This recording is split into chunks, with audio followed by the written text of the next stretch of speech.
Bom dia, irmãos, a graça e a paz do Senhor. Vamos colocar de pé para nós orarmos.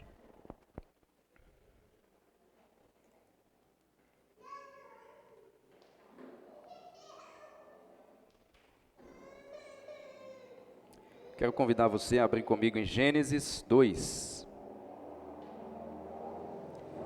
Gênesis 2, verso 18. Na nossa série, vocês sabem, a gente tem trabalhado na escola bíblica em formatos de perguntas. E hoje nós vamos entrar num assunto que nós vamos estender ele, eu acredito que por mais uns 2 a 3 domingos nesse assunto, porque é um assunto extremamente importante e nós precisamos abordá-lo aqui, ok? E qual é o assunto, pastor, que nós vamos falar hoje? Qual é a pergunta que a gente vai responder? O que é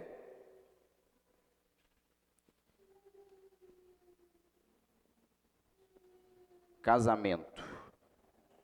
O que é casamento? É um tema bem pertinente, por isso eu pretendo investir tempo com os irmãos para abordar esse assunto.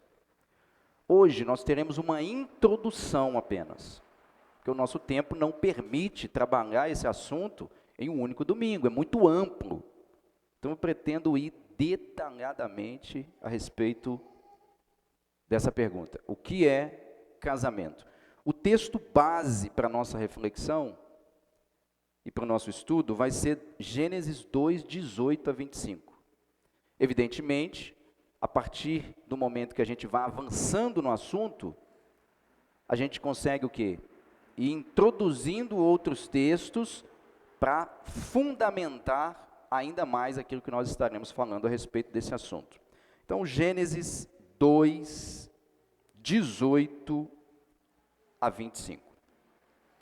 Disse mais o Senhor Deus: não é bom que o homem esteja só. Far-lhe-ei uma ajudadora, ou uma auxiliadora, que lhe seja idônea.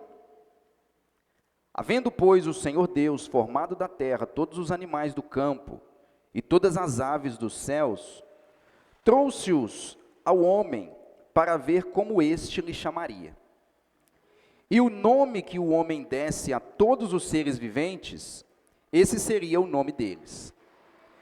Deu nome o homem a todos os animais domésticos, às aves dos céus e a todos os animais selváticos. Para o homem, todavia, não se achava uma auxiliadora que lhe fosse idônea.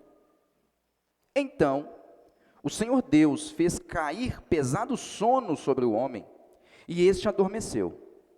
Tomou uma das suas costelas e fechou o lugar com carne. E a costela que o Senhor Deus tomara ao homem, transformou-a numa mulher e lhe a trouxe. E disse o homem: esta, afinal, é osso dos meus ossos e carne da minha carne. Chamar-se-á varoa, porquanto do varão foi tomada. Por isso, se você quiser marcar aí, marca esse por isso na sua Bíblia, não esquece disso nunca. Por isso, deixa o homem pai e mãe, e se une à sua mulher, tornando-se os dois uma só carne. Ora, um e outro, o homem e sua mulher, estavam nus e não se envergonhavam. Vamos orar? Pai amado, eu quero te agradecer por este momento, que estamos reunidos mais uma vez aqui, em comunhão com os nossos irmãos, para estudarmos a sua palavra. Pai, eu peço ao Senhor, eu suplico, eu rogo a Ti, Senhor, me ajude, Senhor, me ilumine pelo Seu Espírito, para que eu consiga abordar, ó Deus, esse tema tão importante e tão deturpado e delicado, Senhor, com clareza. Meu Senhor, que o Senhor nos confronte, que o Senhor nos ensine, que o Senhor nos exorte, que o Senhor nos console, Senhor, à medida que formos tratando esses temas. Que o Senhor nos esclareça. E principalmente que o Senhor seja glorificado através desse assunto. Eu te peço em nome de Jesus. Amém. Podem se assentar, meus irmãos. Bem, como eu falei, a pergunta que nós vamos tratar hoje é: o que é casamento? O que é casamento? Essa é a pergunta chave que nós vamos abordar aqui hoje. Mas como eu falei, meus irmãos, nós queremos apenas fazer uma introdução nesse dia de hoje. Nós não podemos passar por esse assunto de uma maneira rápida. Esse é um assunto que a gente precisa pousar o avião e começar a adentrar nessas regiões e tocar, entender no detalhe esse assunto. Então, essa introdução, eu quero começar falando sobre casamento, mas o meu início da minha fala aqui, e essa introdução, ao invés de falar sobre casamento, eu quero falar sobre divórcio. Então eu quero, assim, pastor, como assim? Você vai falar de casamento, mas você começa falando de divórcio? Isto. E eu trouxe aqui alguns dados que eu quero explorar com os irmãos. Alguns dados, alguns números. Ok? E eu quero explorar esses dados porque eu acho que eles são extremamente pertinentes quando o assunto em questão é casamento. Esses dados foram tirados do IBGE. Para quem não sabe, o IBGE é um instituto de pesquisa e estatística do governo federal. E todos esses dados são dados reais que estão disponíveis lá no portal do IBGE. Se você depois quiser checar esses dados, você pode ir lá no IBGE e você vai encontrar essas informações lá. São pesquisas que eles fazem e depois eles consolidam essa pesquisa e apresentam um demonstrativo dos números, ok? Então, para falar sobre o que é casamento, eu preciso falar de divórcio, e eu quero começar falando disso, ok? Porém, eu quero trazer aqui dados. Não é o meu objetivo nessa manhã falar a respeito de se pode divorciar, se não pode, quando que pode, enfim. Não, meu objetivo aqui é trazer alguns dados, e vocês vão entender no final por que eu estou começando dessa maneira. Olha só. Pesquisa do IBGE lá em 2007. 2007. Em 2007, foram registrados 916 mil casamentos no Brasil. Os dados aqui são apenas do Brasil, ok? 916 mil casamentos aconteceram no Brasil em 2007. Ainda em 2007, tiveram 231.329 divórcios. Fazendo uma conta, a gente descobre que a cada 4 casamentos que aconteceu em 2007, um terminou em divórcio. Veja bem, para cada 4, um terminou em divórcio. A pesquisa do IBGE atribui esse acontecimento, esse número grande de divórcios, a 2 fatores. O primeiro deles foi uma mudança social. Uma mudança social. O IBGE diz que o seguinte, esse número de divórcios é grande porque está acontecendo uma mudança no comportamento das pessoas. E uma vez que as pessoas estão mudando de comportamento, isso implica um rompimento com a tradição familiar, um declínio nos valores éticos e morais. Então vejam, à medida que a sociedade ela declina a sua moralidade e ela rompe com as barreiras tradicionais familiares, a tendência é que o número de divórcio aumente. Então essa é a primeira razão que o IBGE aponta. A segunda razão que o IBGE aponta para a causa desses divórcios foi uma lei publicada em 2007. Em 2007 foi publicada a Lei 11.441. 11.441 foi uma lei. O que essa lei estabeleceu? Ela facilitou o divórcio.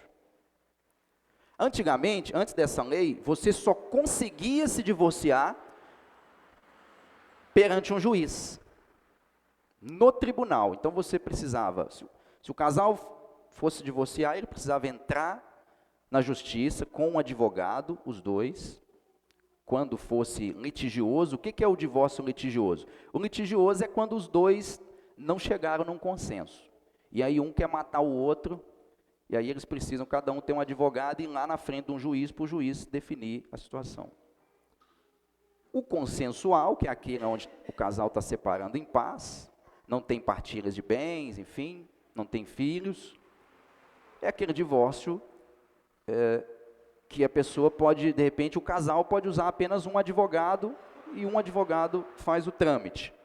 Mas essa lei, ela facilitou o divórcio no ano de 2007, porque essa lei, ela facilitou que as pessoas hoje podem se divorciar pela internet. Se eles não tiverem filhos e estiverem de acordo um com o outro, eles conseguem divorciar pela internet. Olha que coisa interessante. E em alguns casos, eles nem precisam ir a um tribunal. Pode-se ir direto em um cartório e fazer ali a averbação de divórcio. Então veja, a lei favoreceu e facilitou o trâmite para o divórcio. Logo, o número de divórcios aumentou. Isso lá em 2007. Dando um salto agora em 7 anos, 2014. 2014 agora. Em 2014, olha para vocês verem o número. Em 2014 foi registrado 1.100.000 casamentos heterossexuais. O que é o casamento heterossexual? É a união matrimonial entre um homem e uma mulher. Pessoas de sexos diferentes, ok? Isso é heterossexual. Mas, ainda no ano de 2014, foram registrados 4.854 uniões entre pessoas do mesmo sexo. Lá em 2014, 4.854 uniões afetivas. Por que eu estou usando essa expressão união afetiva? Porque nós entendemos como igreja que não existe casamento entre pessoas do mesmo sexo. Quando nós entrarmos na definição do que é casamento, do ponto de vista bíblico, aí nós vamos entender por que esse tipo de relacionamento não pode ser chamado de casamento. Ok? Em 2014, nós tivemos 314.000 divórcios. 314.000 divórcios. Foi um aumento de 4,7% comparado com 2015. Ou melhor dizendo, 341.000 aqui. 341, eu errei o número aqui, tá? 341.000 divórcios. Isso foi um aumento, olha que coisa interessante, um aumento de 161% em relação à década anterior. Ou seja, em 10 anos, o número de divórcio aumentou 161%. Ainda em 2014, o IBGE nos diz que a duração média dos casamentos, que antes eram de 19 anos, ou seja, as pessoas permaneciam casadas em média 19 anos, as pessoas que divorciaram. Ok? Mas já em 2014, isso caiu para 15 anos. Então veja, desde 2014, as pessoas estão divorciando mais cedo. Os casamentos têm durado menos. Ok? Então veja que interessante esses dados do IBGE. Dando um salto 2 anos depois, em 2016, lá em 2016, os números também são bem interessantes. Em 2016, houve uma redução de casamento. Então isso significa que em 2016, as pessoas casaram menos. Mas olha que coisa interessante. Se em 2016 as pessoas casaram menos, uma queda de 3,7, o número de divórcios subiu para 344, um aumento de 4,7. Então vejam, lá em 2016, as pessoas casaram menos e divorciaram mais. Ok? E aí é interessante que os casamentos, em 2016, veja bem, o casamento heterossexual diminuiu. Ok? Os divórcios aumentaram em 2016. 4,7. Aí a gente dá um salto para 2018, pegando aqui 2018, os números começam a ficar ainda mais interessantes. Em 2018, houve uma redução de 1,6 no total de casamentos. Veja, 2 anos depois, em 2018, as pessoas continuam casando menos. O número de divórcios aumentou novamente. 3,2.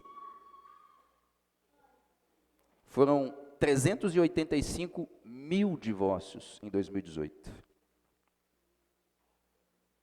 Agora, olha que coisa interessante. 2018, o casamento heterossexual diminuiu. Os divórcios aumentaram. Mas os casamentos, os registros de união entre pessoas do mesmo sexo aumentou 61% em um ano. Em 2017, foram registrados 5.800 registros de união entre pessoas do mesmo sexo. Para 2018, esse número chegou a quase 10 mil. Então, olha como que é interessante. A união, o casamento heterossexual tem diminuído. A união homoafetiva tem aumentado. E os números de divórcio também têm aumentado. Aí a gente dá um salto para 2019. 2019. O número de casamentos registrados em 2019 voltou a cair. Caiu 2,7. 2019 foi menos 2,7%. Mais uma vez, as pessoas estão casando menos. Mas o número de divórcio voltou a aumentar em 2019. Foi para 383 mil registros. E olha uma informação importantíssima aqui. Em 2019, obrigado, irmã. Em 2019, desses 383 registros de divórcio, 45,9, ou seja, quase a metade deles, aconteceram entre casais que tinham filhos menor de idade. Pastor, o que tem a ver essa informação? Muito a ver. Porque a gente começa a perceber, e todos os anos anteriores tem essa informação, mas eu não trouxe essa informação. Eu trouxe em 2019 porque está pertinho da gente. Veja bem, 383 mil divórcios aconteceram. Vamos imaginar que seja 50%. Vai dar aqui mais ou menos 190 mil divórcios. 190 mil famílias que tinham filhos menores de idade foram desfeitas. O número é absurdo. Absurdo esse número. Outra informação importante. 48% dos casamentos que foram desfeitos em 2019 duraram menos de 10 anos. Ora, se a gente voltar lá atrás, qual era a média? Era 19 anos de casamento, caiu para 15. Agora, em 2019, a média dos casamentos estão durando 10 anos, menos de 10 anos. Veja, olha para vocês verem os números. Vamos raciocinar aqui em cima desses números juntos. As pessoas têm casado menos, se divorciado mais. O casamento heterossexual tem sido cada vez menor. A união homoafetiva tem sido cada vez maior. E aqueles que casaram estão permanecendo casados por menos tempo. Esses números, irmãos, nos mostram, resumidamente, a seguinte questão. As pessoas estão com dificuldade em se relacionarem umas com as outras. Esse é o ponto. Quando a gente chega em 2020, o último dado lá do IBGE, em 2020 é interessante. Porque olha como que os números, eles são agora bem mais pesados. Em 2020, o número de casamento, o número de casamento caiu 20,6%. Veja, estava caindo nos últimos anos, média de 2, 1. Mas em 2020, caiu para 20 não, na verdade é 26%. É mais ainda, 26%. Olha, em 2019, só para vocês terem uma ideia de número, em 2019, foram registrados 1.020.000 casamentos. Já em 2020, caiu para 757 mil. Reduziu quase 300 mil casamentos. Claro que existe algum fator aqui que pode ter impactado essa redução, e o IBGE chega a fazer esse apontamento, que é a questão da pandemia. Houve-se uma redução, porque as pessoas estavam inseguras, estavam ficando em casa, muitas delas, o meu sogro trabalha com cerimonial, muitas delas cancelaram o casamento por causa da pandemia, porque não podia fazer. É um fator que pode ter influenciado nesse número. Mas olha que coisa interessante. Se a gente for pensar assim, tudo bem, a pandemia influenciou na quantidade de pessoas que se casaram. As pessoas preferiram esperar. Só que olha que interessante, o número de divórcio foi de 331 mil. Então veja bem, a pandemia, os especialistas dizem que ela foi um dos fatores principais que contribuíram para o aumento do divórcio. E sabe por quê que a pandemia contribuiu para o aumento do divórcio? Porque antes era assim, a esposa trabalhava fora e o marido também. E os filhos iam para a escola. Quando que eles se encontravam? No final do dia. A esposa voltava para casa, o marido voltava para casa, pegavam os filhos, e é aquele momento que eles tinham de convívio. Coisa de 1, 2, 3 horas por dia. Como a pandemia fechou tudo, e o marido veio trabalhar home office, e a esposa também, e o filho não podia ir para a escola, eles passaram a conviver em tempo integral um com o outro. E convivendo em tempo integral, eles descobriram que eles não estão preparados para se relacionarem em família. Olha que coisa louca. Antes da pandemia, eu não tenho tempo para ficar com meu filho. Eu não tenho tempo para ficar com a minha esposa. Eu não tenho tempo para ficar com meu marido. A pandemia favoreceu esse tempo. E quando esse tempo foi concedido, as pessoas se mataram. Porque elas não deram conta de conviver umas com as outras. Percebe o processo? Dados de 2020 mostram que as mulheres se divorciam em média aos 40 anos. As mulheres se divorciam em média com 40 anos de idade. Os homens com 43.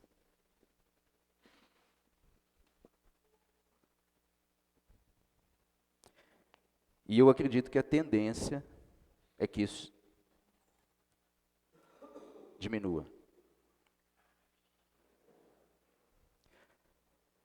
Veja, irmãos, esses dados, eles são muito importantes, eu precisei, né, e optei por iniciar com eles, principalmente trazendo dados de divórcios, porque nós podemos chegar à conclusão a respeito desses dados, e algumas conclusões que a gente chega quando a gente observa essas informações. Primeiro, as pessoas não estão casando. Ou seja, elas não estão tendo mais interesse por constituir família. E isso revela uma mudança significativa no comportamento da sociedade. Nós podemos dizer, com base nesses dados, que essa é uma sociedade que não valoriza a família. Os dados nos mostram isso. Segundo, os casamentos estão cada vez mais terminando em divórcio, o que nos mostra que as pessoas não conseguem conviver umas com as outras. Terceiro, o tempo em que as pessoas permanecem casadas está cada vez menor. Isso demonstra uma falta de apreço pela família, uma falta de capacidade de se relacionar uns com os outros, e a tolerância está cada vez menor. Por quê? Porque nós vivemos em uma sociedade egoísta e individualista. Uma sociedade que diz o seguinte: eu quero que você me faça feliz, custe o que te custar.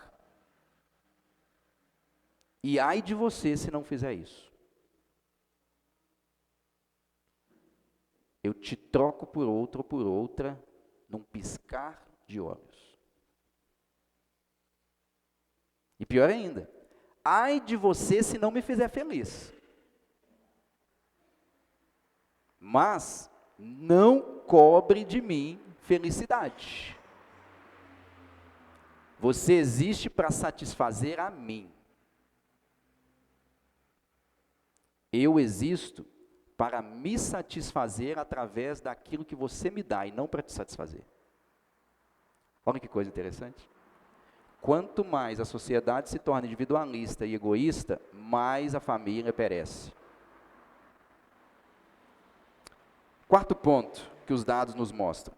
Revela que os casais têm grande dificuldade em se relacionar um com o outro.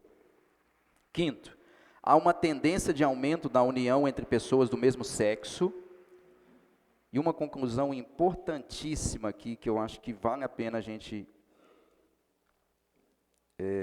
citar, é que as crianças, vou frisar, as crianças têm sido cada vez mais prejudicadas pelos problemas entre os pais. Sabe quem que paga o preço?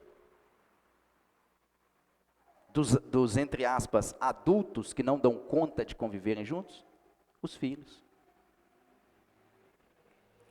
Olha que coisa interessante, em 2021, de todas as crianças que nasceram, 96 mil crianças não receberam o nome do pai na certidão. Isso me leva a uma reflexão seguinte: os homens estão cada vez mais covardes. Os homens estão cada vez mais covardes. Eles amam fazer sexo, mas odeiam assumir as responsabilidades que o sexo lhes impõe. Isso nos mostra também que as mulheres têm pago um alto preço, e sendo mães solteiras, pela covardia dos homens e a molecagem dos homens, e deixa-me pensar aqui a melhor palavra para falar,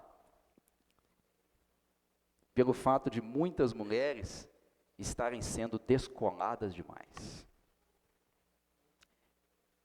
É interessante, se você depois entrar no IBGE, você vai perceber que cada vez mais nascem filhos de moças menores de idade. Isso significa que os jovens têm tido relação sexual cada vez mais cedo. E quando eu vejo que o número de jovens estão tendo relação sexual cada vez mais cedo, eu descubro o seguinte, que essa é uma geração que não está nem aí para o sexo. Não estão nem aí para as responsabilidades que isso traz. Eles querem satisfazer. É uma questão apenas, eles tratam o sexo como uma questão de instinto. Não, Deus me criou assim, eu tenho instinto sexual, então é para eu me satisfazer. Como eu disse, irmãos, essa aqui é uma introdução apenas, e eu quero encerrar essa introdução com esses dados que são alarmantes, mostrando para vocês que, por que eu comecei com isso? Porque esses dados mostram claramente que casamento não está sendo fácil, não. Não está sendo fácil. E a família está sendo cada vez mais destruída. E isso nos mostra a importância de nós falarmos sobre esse assunto. O que é casamento? Porque esses números acontecem, na minha opinião, porque as pessoas não sabem o que é casamento. Não sabem. Vamos lá, para a gente fechar aqui, quero citar alguns pontos de dois artigos científicos publicados na internet. Eu tenho os artigos, depois vou mandar eles lá no grupo, ok? Eu baixei eles. Um artigo foi publicado pelo site pepsic.bvsalud.org. O segundo foi publicado em periódicos.set.edu.br. Eu peguei algumas partes desses artigos e eu quero finalizar aqui lendo elas. Ambos os artigos tratam da seguinte questão: o impacto do divórcio nos filhos e na família. Olha como que isso aqui é danoso. Vejam bem. Algumas citações dos artigos. O divórcio dos pais é personalizado por sentimentos negativos, como raiva e tristeza. Os pais começam a ter diálogos violentos na frente da criança e dificultam na cooperação de seus cuidados. O ambiente familiar torna-se estressante, desestruturado e acaba afetando significativamente os filhos, causando, olha o impacto nos filhos, causando inquietação, desajustamento psicológico negativo.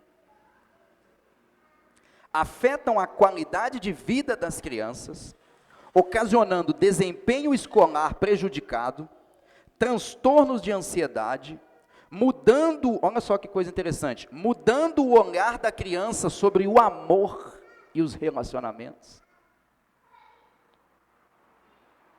Imagine, a criança está lá no meio de dois adultos, e os dois adultos não dão conta de si mesmos. E um xinga o outro xinga o outro, a criança está no meio. Aí a gente pensa, não, coitada, é uma criancinha, né? A Helena, coitada, pequenininha, vai entender nada disso que está acontecendo, não? Vai. Ela vai entender o seguinte, quando ela vê, ela vai falar assim, peraí. Então o papai e a mamãe se amam. E se eles estão maltratando um ao outro, então amor é igual a maltrato. Se é um menino, obviamente na fase adulta ele vai respeitar a mulher. Quando ele vê o pai dele tratando a mãe dele de qualquer maneira, gritando, elevando a voz com a mãe dele, batendo na mãe dele, como que ele vai respeitar a mulher? E se ele chegar a casar, será que ele não vai aprender que, não, a maneira de demonstrar amor é dando uns tapas na orelha? Percebe? Vamos seguir aqui. Fazendo-as perceber, olha só que coisa interessante. Afeta a qualidade de vida das crianças, ocasionando desempenho escolar prejudicado, transtornos de ansiedade, mudando o olhar das crianças sobre o amor e os relacionamentos, fazendo-as perceber que eles são instáveis e suscetíveis a decepções, e mudando assim a maneira de elas se relacionarem quando adultas. Veja o impacto na vida adulta. Tem impacto na vida adulta. Olha essa que interessante. Uma pesquisa, um dos artigos cita uma pesquisa feita lá na Espanha. Foi uma pesquisa assim, de perguntas e respostas entre crianças em uma escola muito grande lá na Espanha. E aí o resultado dessa pesquisa mostrou o seguinte: foi verificado que a qualidade de vida das crianças difere de acordo com o estado civil dos pais. Veja bem, a qualidade da saúde das crianças é diferente. Crianças com pais divorciados têm problema de saúde. Pessoas com pais que convivem juntos, permanecem casados, têm uma saúde melhor. Olha o que a pesquisa diz.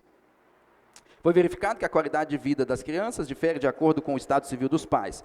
Comparados com os filhos de pais casados, os filhos que têm os pais divorciados relatam menos bem-estar, menos satisfação com a saúde, mais comportamentos que interferem em sua saúde, menos fatores que os protegem contra problemas futuros de saúde, pior bem-estar relacionado ao relacionamento com colegas e ao desempenho acadêmico, mais sintomas de ansiedade, depressão, separação, pior autoestima, temores escolares e mais problemas de comportamento.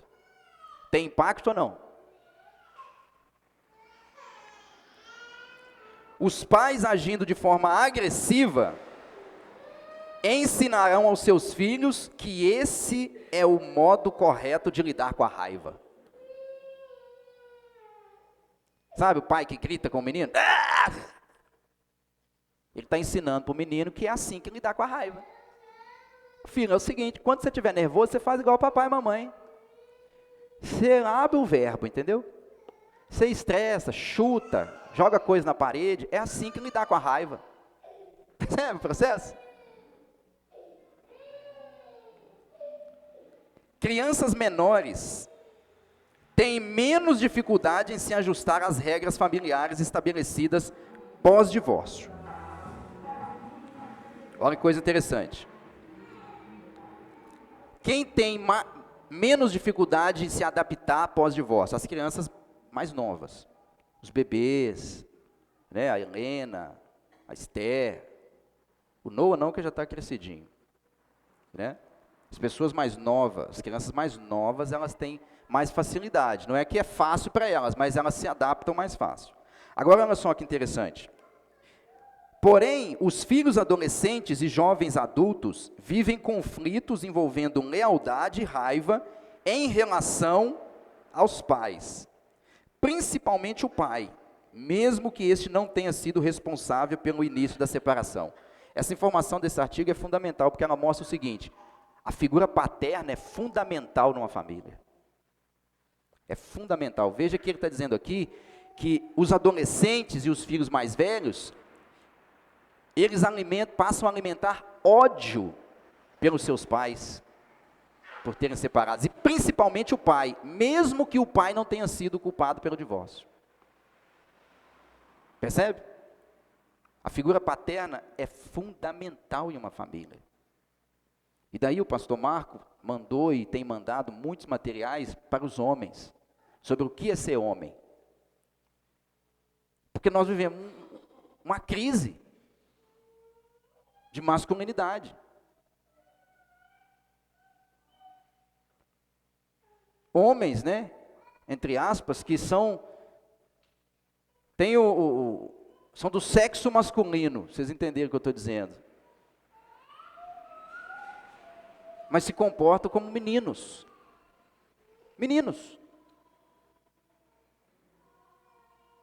não trabalha, quando fica em casa não dá atenção para os filhos, vive jogando videogame, não está nem aí para nada contra quem joga, eu sei que o Léo joga, não é nada contra, mas o problema é quando, né, o sujeito está mais preocupado em passar a fase do videogame do que cuidar da família. Aí vai ter problema. Vai ter problema.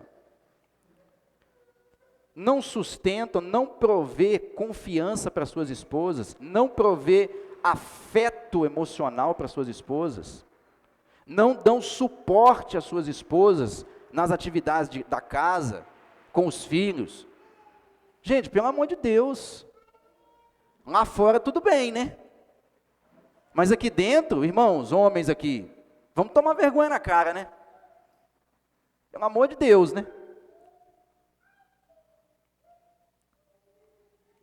Para fechar, tanto o pai quanto a mãe estão mais vulneráveis e frágeis, uma vez que há uma perda a ser elaborada. Veja que aqui o artigo trata o divórcio como um luto.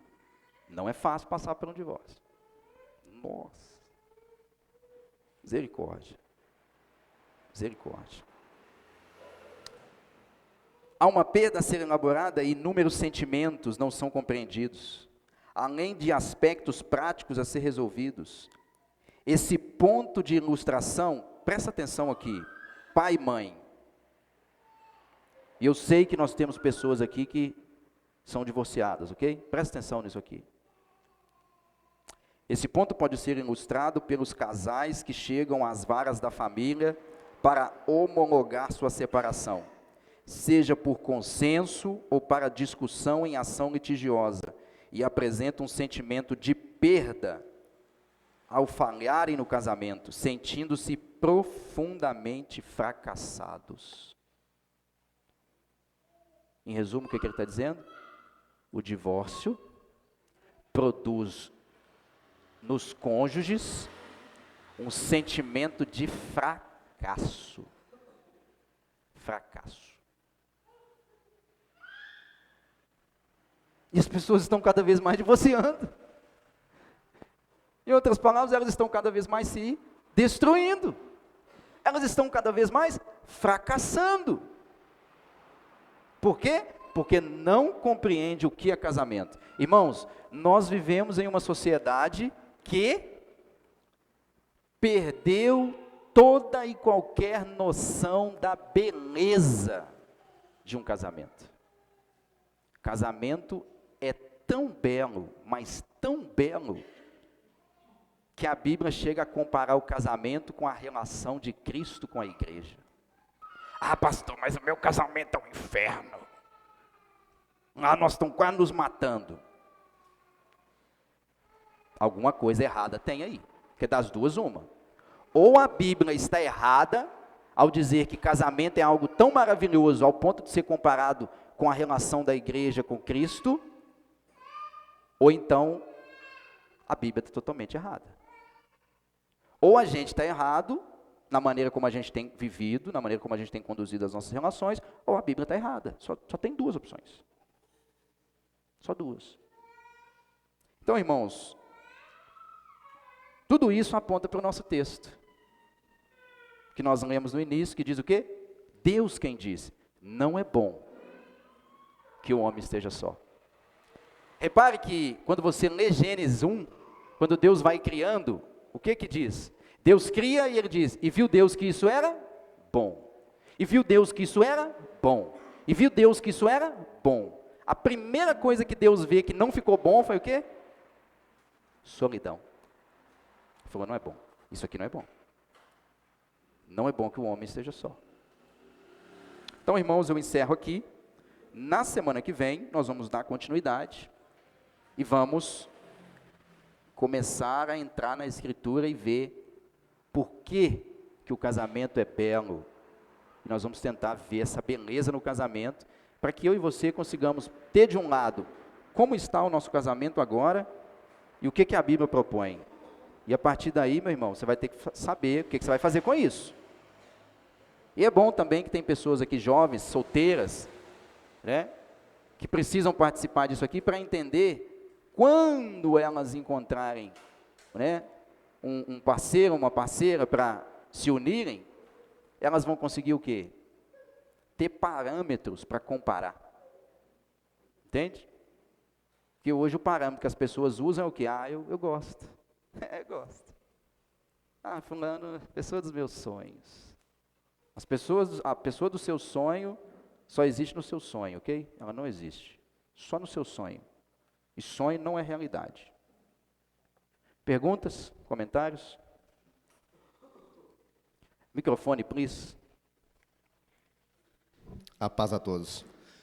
Esse tema é um tema muito grande, né, para abordar, mas eu lembrei de algo que é um conceito que ele é atribuído a coisas, que é a obsolescência programada, que infelizmente ele tem sido utilizado sorrateiramente, né, sem que nós utilizemos esse conceito de obsolescência programado para pessoas e relacionamento. Por que eu falo isso? Por que ele sorrateiramente?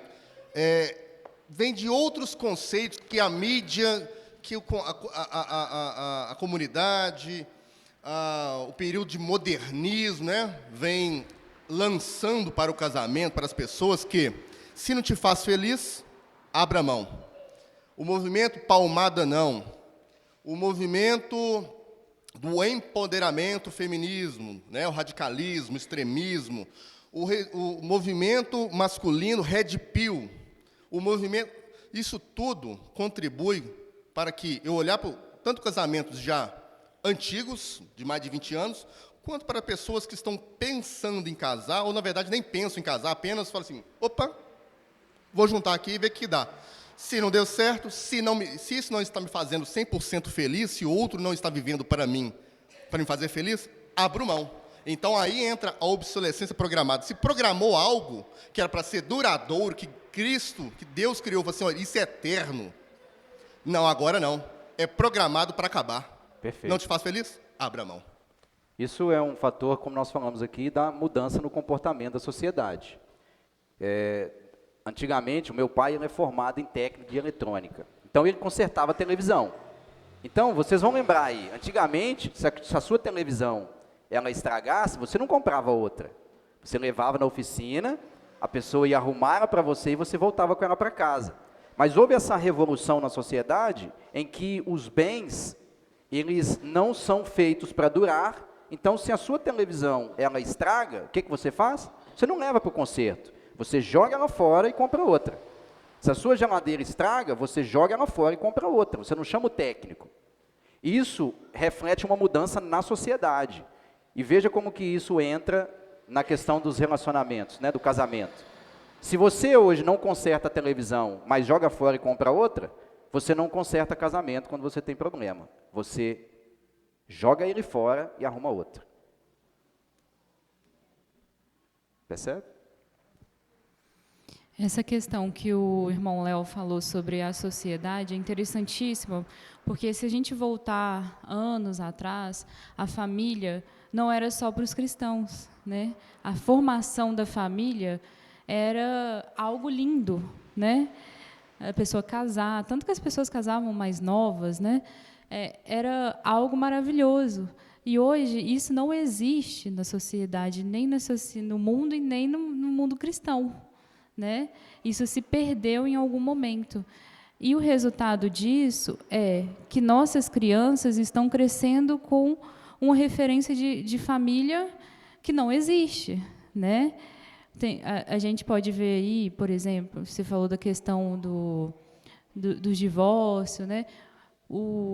A quantidade de pessoas que têm casados, mas eu posso dizer também que conheço inúmeras pessoas que hoje estão juntadas. Porque você juntar, você não está criando um compromisso com a pessoa, né? Você está ali, então, a qualquer momento eu posso sair, não tem nada aqui que me prenda a você. Então, esse tem sido o conceito de casamento. E as pessoas têm visto isso como casamento. A questão de juntar, ter filhos, né? E depois cada um vai para o seu lado. Se não gostou, eu volto para a casa do meu pai. Se você não gostou, você vai seguir seu rumo.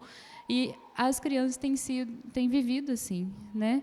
Aprendendo dessa maneira a questão da família. Perfeito. Veja que há uma mudança drástica nisso, né?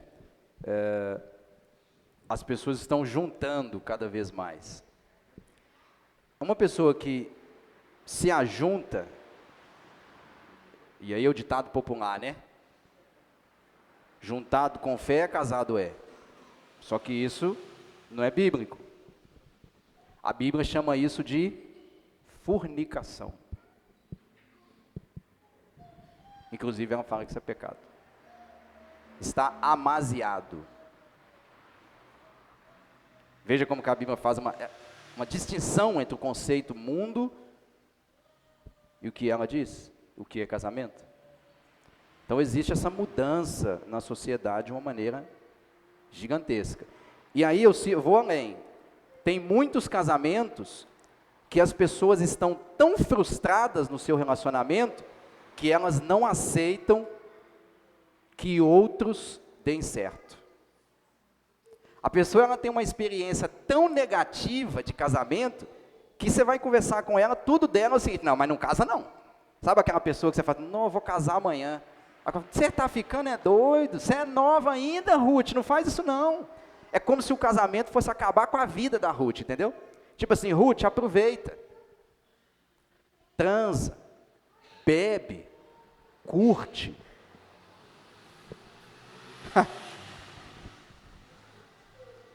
No final vai chegar uma promissória lá, que eu vou falar com vocês.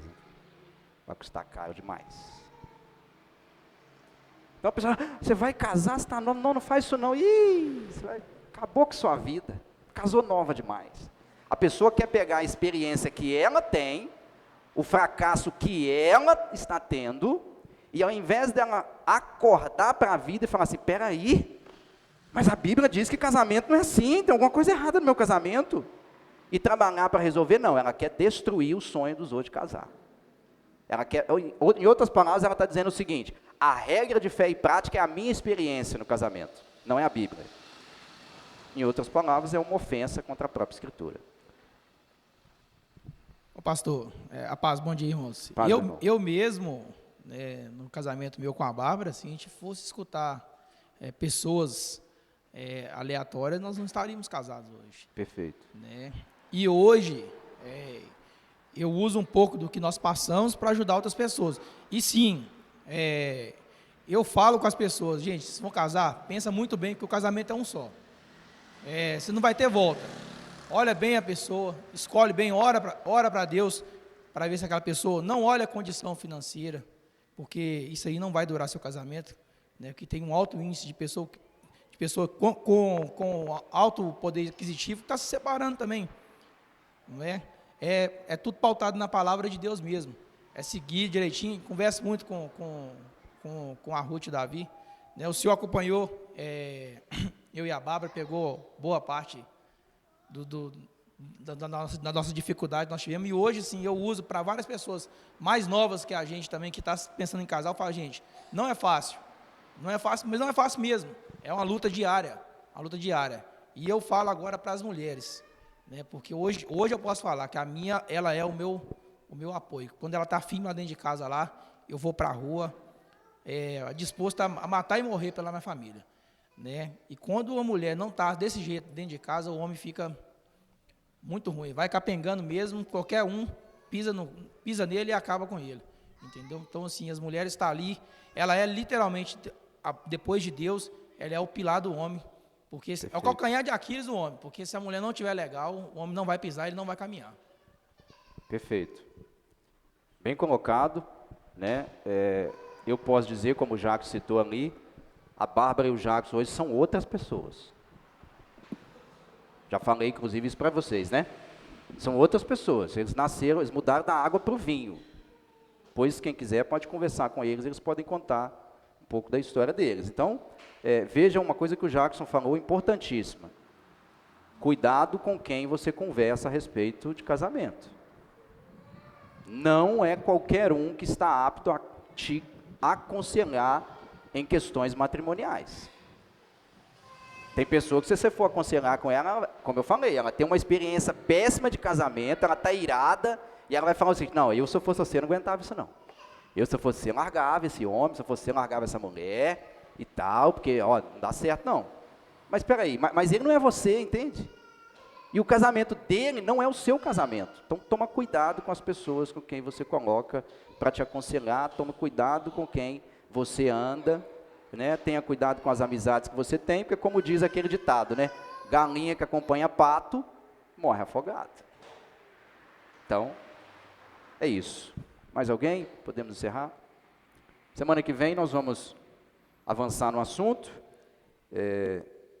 Vamos fazer o possível para começar no horário e eu vou fazer o possível para terminar sempre um pouco antes mesmo, para a gente ter esse tempo de perguntas e contribuições, porque ele é extremamente importante, ok? Vamos orar então ao Senhor? Pai amado, eu te agradeço por sua graça, por sua misericórdia. Eu rogo ao Senhor que possa fazer, ó Deus, com que tudo que nós estamos tratando aqui possa ser avaliado pela sua igreja. Eu sei, Senhor, que há no meio de nós pessoas que estão lutando no casamento. Eu sei disso. Mas eu sei também, ó Deus, que o Senhor proveu, ó Deus, que nós tratássemos desse assunto exatamente para que essas pessoas fossem auxiliadas e encorajadas a buscar ajuda, Senhor. E nós como igreja, eu como pastor, o pastor Marco também, nós estamos, ó Deus, à disposição desses irmãos, conforme o Senhor mover os corações deles, e peço, Senhor, também a Ti que nos ajude, nos dê discernimento espiritual, ó Deus, discernimento das circunstâncias, porque nós sabemos que pode haver aqueles que jamais nos procurarão, que o Senhor, ó Deus, abra os nossos olhos, para, como pastores, pastorear, ó Deus, as ovelhas do Senhor, também no que diz respeito ao casamento. Eu rogo ao Senhor, ó Deus, em nome de Jesus. Amém.